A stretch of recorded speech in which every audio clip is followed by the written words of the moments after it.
हैं माथुर, तो एकेडमिकली बहुत इंक्लाइंड होते हैं। तो मेरे grandfather auditor general of India थे। Auditor general of India. हाँ। और दूसरे वाले emeritus scientist national physical laboratory. दूसरे वाले थे emeritus scientist national physical laboratory. ये जो आप सोलर पैनल्स की बातें करते हैं, हाँ हाँ। सबसे पहला सोलर पैनल दावे के साथ कहती हूँ मेरे फार्म पे लगा था, क्योंकि उस जमाने में किसी को इस बारे में जानकारी नहीं थी। तो ये मेरे नाना लोग जो साइंटिस्ट थे, इन लोगों ने आपस में घर आसपास इसीलिए खरीदे थे ताकि वो इस पे काम कर सके। तो मेरे नाना 70s में खड़े होके सूरज की रोशनी किरण कहाँ से आ रही है, कितनी देर तक, वो ग्लास पे देखते रहते थे। और हम छोटे छोटे होते थे, हम सोचते थे पता नहीं नाना क्या करते हैं, ये तब समझ नहीं आते थे। आज के दिन मेरे को समझ में आता है कि वो कितने फॉरवर्ड मूविंग थे। तो उसके बाद आपने क्या किया, पढ़ाई लिखाई? मेरी माँ HOD थी, head of department English, air force बाल भारती स्कूल। तो मैंने भी उनका ही रास्ता चुना। वो टीचर थी, वो 11th और 12th को पढ़ाती थी। मैंने भी टीचर बनना ही ऑक्यूपेशन था मेरा, बट मैं छोटे बच्चों को पढ़ाना ज़्यादा पसंद करती हूँ। एलिमेंट्री। यस। ओके, उसके बाद फिर आपकी मैरिज हो गई? नहीं, मैंने शादी नहीं करी। और एक अच्छा काम जो मैंने किया है वो शादी नहीं करना। तो अभी आप यहाँ रहती हैं? अब मैं यहाँ रहती हूँ। तो आपका घर? मैंने घर नहीं खरीदा, इसकी एक ही कारण है कि हमारा फाइनेंशियल रुइन होता रहा और अमीरी से गरीबी इतनी छाई कि मेरा परिवार एक एक करते करते सबका ऑलमोस्ट देहांत हो गया। मेरे घर में अब कोई नहीं है, मतलब मेरी इमीडिएट फैमिली में सिर्फ मेरी भाभी है जो मेरे से 10 साल छोटी है, और उसके 2 छोटे बच्चे हैं।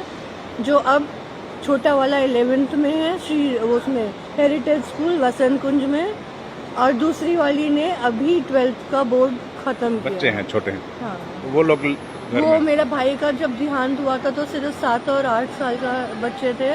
तो हम सबकी लाइफ में बहुत स्ट्रगल आ गया। और आप को पेंशन तो मिलता है? मेरा स्कूल बहुत अच्छा था, क्योंकि जब मैंने घर छोड़ा, किसी कारणवश हमें छोड़ना पड़ा, जैसे मैंने बताया फाइनेंशियल मेस की वजह से, तो मेरे पास एक भी पेपर नहीं था। तो सारा स्कूल ने मेरे लिए सारा PF का पैसा और ग्रेचुटी दी है। उसी स्कूल में आप थे, एयरफोर्स बाल भारती? नहीं, मेरा दूसरा स्कूल था, Manav Bharati India International School, Panchsheel. तो यहाँ के बारे में बताइए थोड़ा। मेरा NGO सबसे अच्छा है, द अर्थ सेवियर फाउंडेशन, क्योंकि जब मैं पुलिस के पास मदद मांगने गई थी कि हमको सबको अलग होना पड़ रहा है, तो मैंने पुलिस को जाके सिर्फ इतना बोला था। सबको मतलब परिवार के लोगों को? नहीं, सिर्फ मेरी भाभी बची थी तब, और 2 बच्चे हैं। और आप? मेरा भाई का देहांत हो गया था, उसके बाद मेरी माँ बिना बेटे के नहीं रह पाई, तो उनका देहांत हो गया। तो आपको और भाभी को अलग होना पड़ा? तो मेरी भाभी और मुझे अलग होना पड़ा। हाँ, कहीं इस सब की जिम्मेदारी मेरी है, मेरे रॉन्ग डिसीजंस थे। तो फिर मैं बहुत डिस्टेंट रिलेटिव के पास गई थी मदद मांगने के लिए, क्योंकि वो कोविड का टाइम था, तो कोई रिश्तेदार दरवाज़ा नहीं खोल रहा था। तो मेरी सिस्टर को भी मैंने बोला, मुझे पता है दरवाज़ा तो तुम खोलोगी नहीं, अब पुलिस को बुलवाओ और मेरे लिए कुछ करो। तो आज़ाद अपार्टमेंट में खड़ी थी, तो किसी आदमी ने आके बोला कि वो द अर्थ सेवियर फाउंडेशन को जानते हैं और वो बहुत सुरक्षित जगह है। तो मेरे लिए फॉर्चुनेट फिर यहाँ पाए एक बहुत अच्छी चीज़ थी कि यहाँ पर तो आपका सिक्योरिटी। बचपन जो है वो तो बहुत अमीर परिवार में आपका बीता? मैंने कभी गरीबी देखी नहीं थी, गरीबी क्या होती है मुझे मालूम नहीं था। लेकिन अब जो चीजें मेरे से बिछड़ गई हैं, वो कितनी अच्छी जिंदगी भगवान ने दी थी, जब वो चली गई है अब मेरे को सीखने का मिल रहा है। जो मुझे जैसा प्यार मेरा परिवार देता था वो मुझे दोबारा नहीं मिल सकता।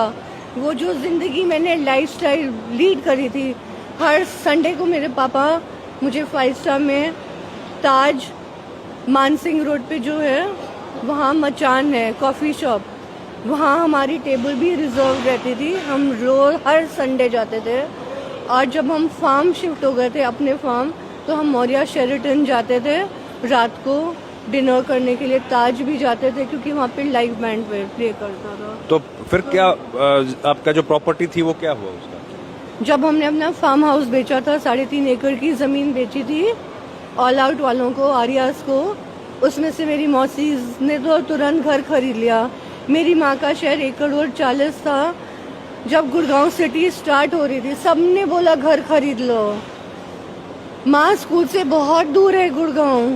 कंसंट्रेशन क्या था मेरा स्कूल, सुशांत लोग जैसे एरिया में बिल्डअप। लेकिन पैसा तो मिला होगा ना बहुत सारा। बहुत मेरा, जब सुशांत लोग में घर खरीदना चाहिए था, वो डिसीजन नहीं लिया, तो सोचा 1 महीने के लिए हम वसंत कुंज शिफ्ट हो जाते हैं और जब डिसीजन हो जाएगा तो हम वापस आ जाएंगे। 20 साल निकल गए, किसी ने डिसीजन लिया नहीं, सारा पैसा हमने किराए पे खत्म कर दिया, तो घर तो छोड़ो, खरीदने की बात ही नहीं बची। तो अब घर नहीं है आपके पास? पैसा नहीं था, हाँ नहीं। तो यहाँ कितने साल से आप हैं? मैं अक्टूबर 2020 में आ गई थी, तो 5 साल हो गए। तो ये कहानी है माधवी जी की, माधवी जहाँ दयाल। मैं समझ नहीं पाती कि क्या ये मेरे रॉन्ग डिसीजंस मुझे लेके आए या ये मेरा कोई पास्ट लाइफ कर्मा था। जहाँ तक मैं सोच रही हूँ, मेरा रैशनल माइंड हमेशा कहता है अगर तुम गलतियाँ करते हो, destiny is what you make out of it. तो ये दोनों क्वेश्चंस मुझे यहाँ ट्रबल करते हैं। आप क्या सब्जेक्ट पढ़ाती थी? मैं छोटे बच्चों